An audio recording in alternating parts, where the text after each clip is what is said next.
A partir de lo cual, yo voy a empezar y voy a empezar a hablar de error absoluto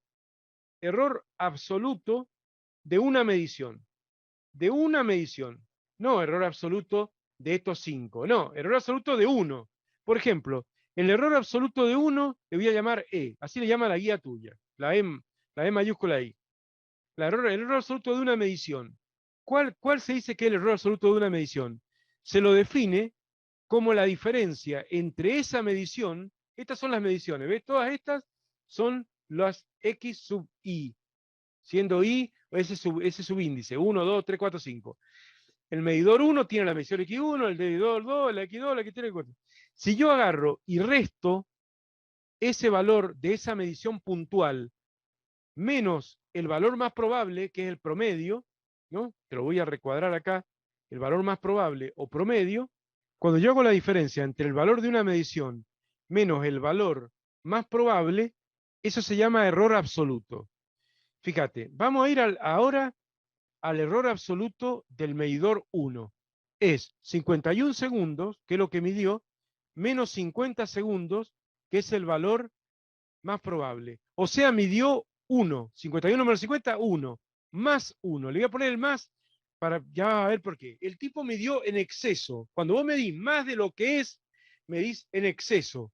Ahora, si medís menos, medís en defecto. Se dice así. Son dos palabritas que hay que sabérsela. En exceso o en defecto. Más o menos. Así es la cosa. Entonces, este error absoluto 1 es más un segundo. Vamos al error absoluto del segundo medidor, de la segunda medición, el segundo persona que cronometró, ese midió 48. Entonces, si hago 48 segundos, menos, siempre es el valor de la medición menos el valor más probable. Entonces, 48 menos 50, ¿cuánto da? Menos 2, ¿cierto? Tengo 48, debo 50, 48 menos 50, menos 2.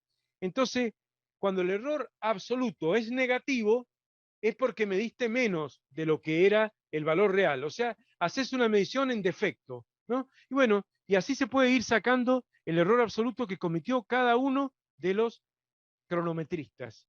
Cuando es positivo el error absoluto, en exceso. Y cuando es negativo, es en defecto. Bueno, en el caso del tercer medidor, cometió un error de 0, porque 50 menos 50 es 0. Bueno, ese justo midió justo lo que es. Este midió en defecto, o sea, midió menos. Y el otro midió en exceso, o sea, midió más de lo que es. Los dos son errores, o sea, no es que uno sea peor que el otro error, ¿o no? Y así vos podés seguir haciendo los errores de cada medidor, de cada cronometrista, o si se trata de algo que vos sos vos mismo que lo medís varias veces, no sería el tiempo de carrera de un auto, porque el auto pasa una sola vez, así que, pero en este ejemplo del auto tendría que ser 4 personas distintas, con 4 cronómetros iguales midiendo. El cuarto midió 52 segundos, que menos 50 segundos da más 2, y el quinto midió, bueno, ¿cuánto es? 49 segundos menos 50, que da menos 1, menos un segundo. Fíjate que algo interesante, el error absoluto se mide en las mismas unidades que la magnitud. O sea, si vos estás midiendo un tiempo en segundos, el error absoluto se mide en segundos.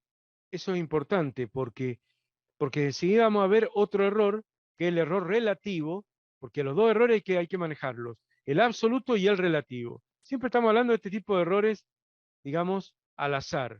No son errores de paralaje, no son errores del instrumento que anda mal, no, no, no. Son errores que se debe a causas fortuitas, de que se puede medir un poquito más, un poquito menos, etcétera, ¿no? Entonces, ya tenemos el error absoluto de una medición, el error absoluto.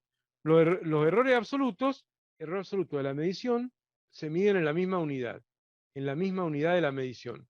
Estamos hablando de tiempo, en segundo, el error absoluto se mide en segundos, ¿no? Si estamos hablando de la distancia, que sigo, el largo de este escritorio, que la mido en centímetros, bueno, el error absoluto se mide en centímetros, ¿no? O se puede medir en la misma unidad que se trate la medición.